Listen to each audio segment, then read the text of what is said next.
morning. I'm Miss Grace from Love and Care Marketing. So, ito pong ating pong i-demo. Ngayon po is ito pong ating alkaline water purifier from Love and Care Marketing. Okay. So, unang-una nga po, importante po sa ating pamilya po yung ating kalusugan. Ano po? Ito po. Ito po ang sinasabi natin, health is wealth.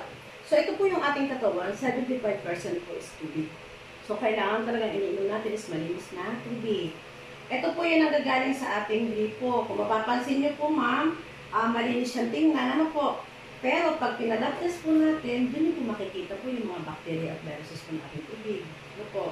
So, bakit po? Ito po kasi yung ating water cycle.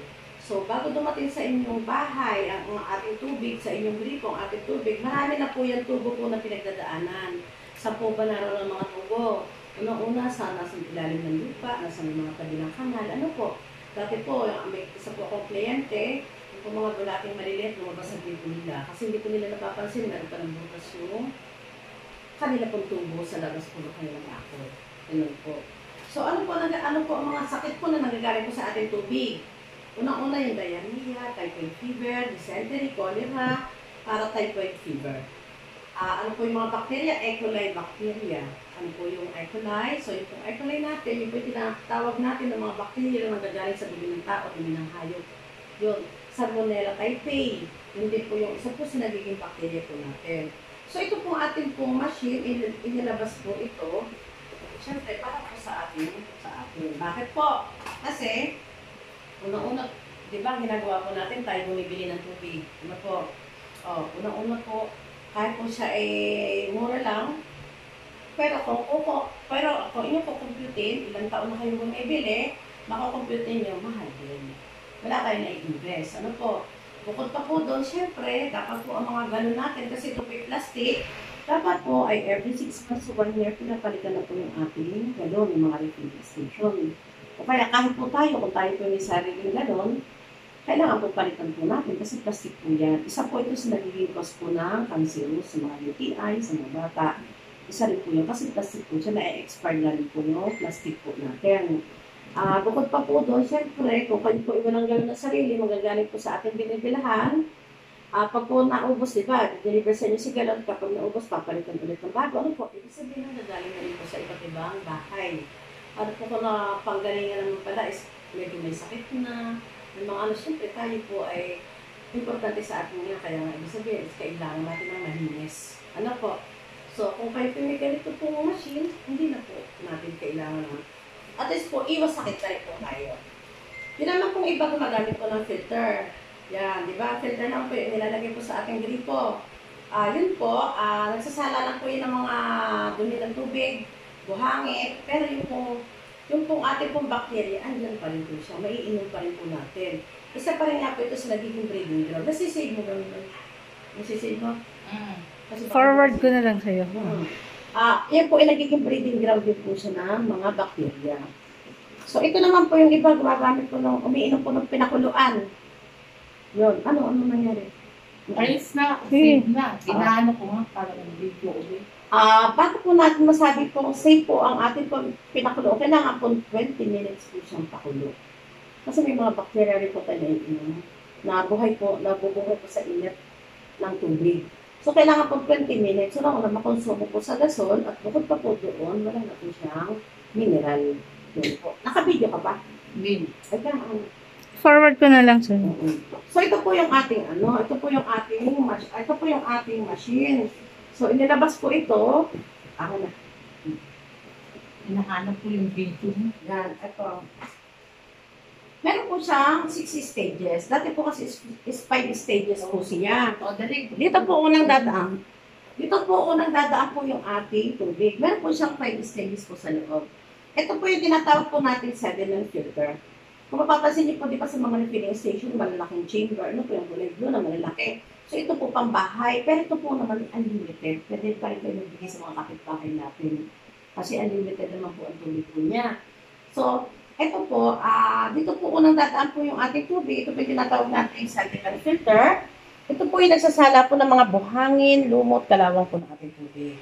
Second chamber po natin, ito po yung tinatawag natin free carbon. Tinatanggal niya po yung amoy ng tubig po natin at kulay po ng ating tubig. And then ito po yung post carbon. Ito po, tinatanggal naman po yung lasa po ng tubig natin, kung lasang chlorine, kung lasang kalawang. Wala po tayong malalasahan po once po nalabas po dito ang tubig. And then the fourth one po, ito po yung ating UF membrane. So ito po yung nagsasala po ng bacteria up to 0.01 microns po ng ating bacteria at viruses po ng tubig natin. Kaya wala po tayo dito maiinom na bacteria dahil po na UF membrane. And then ito po yung alkaline. Ang alkaline po natin, sabi nga natin, ito po yung ating uso po ngayon. Ano po ba yung benefits natin na makukuha po sa ating alkaline? Una-una po, ito po yung anti-aging. Yan. Ito po, colon cleansing, immune system support, hydration, skin health. Kaya kung papansin niyo po, diga mga Koreano, mga mapuputi.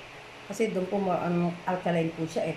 Detoxifying, inilalabas niya po yung mga toxin ng ating katawan. Kasi once po tayo umiinom po ng alkaline, 1 week po to 2 weeks po tayo magdudumi, magpupupo. Bakit po? Kasi nilalabas niya po yung ating toxin sa ating katawan. Kaya ito po ay maganda rin po sa ating kalusugan, yung ating alkaline. High cholesterol, mataas ang cholesterol, maganda po ito. Heartburn, tapos ito po yung type po nagkakaroon po tayo ng mga acid reflux. Napakaganda po ng alkaline natin. Yun po. So ano po pa ba ang ating sa alkaline po natin? Marami. Ano po ba ang alkaline? Yes. Yung Very po good yung- question. Yung po yung pH. Nagre-refer po siya sa pH po ng ating water. So ano po ba ang pH po ng ating water? Ibig sabihin po ang pH po ng ating water po ay 0 to 14. Yan. Kapag po siya nag-0 to 6.9, 6.8, yun po yung nasa line po yan ng acidic. Yan po, sickness. Siyempre pag acid po siyempre, more on magkakasakit po tayo. Kita niyo po yung mga soft drinks, diba? Acid. O ano pa po ba yung mga, makikita niyo po dyan yung kulay po ng ating tubig. Once po na itines po natin dito, at lumabas po na kulay is kung ano po dito, meron po siyang pH na tinatawag. Pag nag-pH 5, pag nag-6, yan po ay acidic. Parang soft drink siya. Okay na inumin, malinis na inumin, kaso lang siyempre nasa acid siya. Ang ating naman pong gripo is tinatawag natin natural water.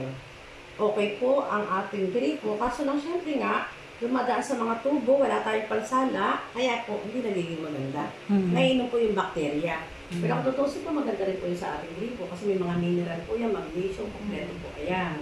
Saka yun nga, madagdag ko, yung chlorine content ng tubig na nanggagaling sa tubo, ng poso. Pag ito po sa sediment dumaan, wala na po siya. And then ito po, pagkakulong pH 8 na hanggang 14, ito po yung normal alkaline and then strong alkaline. Okay. Pag nagkulay na po siya, ibig sabihin nasa alkaline po siya. And then pag nabayad naman po, strong alkaline. Yan po naman, ginagamit po ng mga tao may sakit na. Kaya nakaya po ng immune system. Kasi pag hindi po kaya ng ating katawan, hindi po natin pwede po yung ating strong alkaline, lalo tayo mahihina. Kasi hindi natin kakayanin. So, kalimitan po talaga is normal alkaline. Kasi, ang alkaline nga po, unang-una, i-neutralize niyo po yung acid po ng ating katawan. Yung ganoon po siya. So, itetest po natin yung tubig po natin mga iniinom. Kung tayo po may acidic ba, yung iniinom natin, kung yung po is mineral, o kung yung po is alkaline. So, ito po yung ating tubig.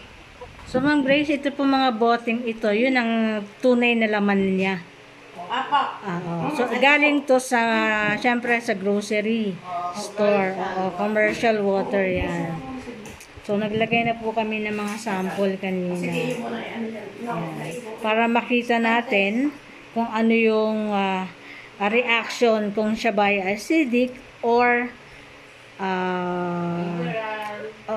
kasi maraming klase po ng tubig na mabibili sa grocery store na sinasabi nga nila ay may distilled, may mineral, may purified, may alkaline din. So, para makita natin kung totoo talaga silang alkaline or acidic, magde-demo po si Ma'am Grace sa inyo para makita po natin ng sariling mata natin. Kahit wala kayo sa personal, nandito ako para i-video po at pakita sa inyo yung proseso na pagdadaanan natin. Kung ano po yung kulay po na lalabas. Alin pong galing sa gripo Gripo na tubig? natin, Yan. ito po. Okay. Ibig sabihin po is kulay green. Yan po is natural water. Mhm. Ito po yung pH natin panggamit ha. Kung tutuusin nga po, may alkaline po, magandang tubig dito kasi may mga puno. Mhm. Yan. Ito po yung Wilkins. Ito po ang distilled water. Mhm. So, ito po is yellow. Ibig sabihin, nasa line po siya ng acidic. Kasi ito po yung distilled talaga? water na wala Oo, po siyang distilled na, mineral. wala nang Opo, yan. Ito po mineral. ginagamit po ito ng mga newborn baby, battery na sasakyan.